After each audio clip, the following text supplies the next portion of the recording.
ঢাকাই চলচ্চিত্রের এক সময়ের জনপ্রিয় চিত্রনায়িকা দিলারা হানিফ পূর্ণিমা।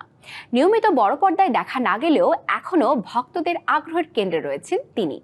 মাঝে উপস্থাপনায় মনোযোগ দিলেও এখন কাজের পরিধি কমিয়ে বেছে বেছে যুক্ত হচ্ছেন বিভিন্ন আয়োজন ও ব্র্যান্ডের সঙ্গে। একটা সময় নিয়মিত চলচ্চিত্রের লাইট ক্যামেরা অ্যাকশনে ব্যস্ততা থাকলেও ঢাকাই ছবির জনপ্রিয় এই নায়িকা এখন অনেকটাই কমিয়েছেন নিজের কাজ। সিনেমায় অভিনয়ের পাশাপাশি বেশ কিছু টিভি নাটকেও কাজ করেছেন পূর্ণিমা। নাটক সিনেমার বাইরে আলোচিত নির্মাতা কাজল আরেফিন অমির হোটেল রিল্যাক্সের সবশেষ দেখা যায় এই নায়িকাকে। তবে সম্প্রতি রাজধানীর গুলশানে প্রসাধনী ব্র্যান্ড ন্যাচারালস বাই রাখির কমপ্লিট হেয়ার থেরাপি বক্সের উদ্বোধনী অনুষ্ঠানে উপস্থিত ছিলেন এই চলচ্চিত্র অভিনেত্রী।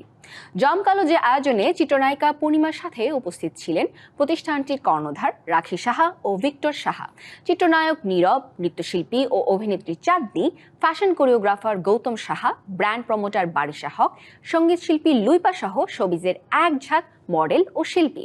চলচ্চিত্রের পাশাপাশি ক্যারিয়ারের বিভিন্ন সময়ে নাটক, টেলিফিল্ম এবং ওটিটি প্ল্যাটফর্মেও কাজ করেছেন এই তারকা।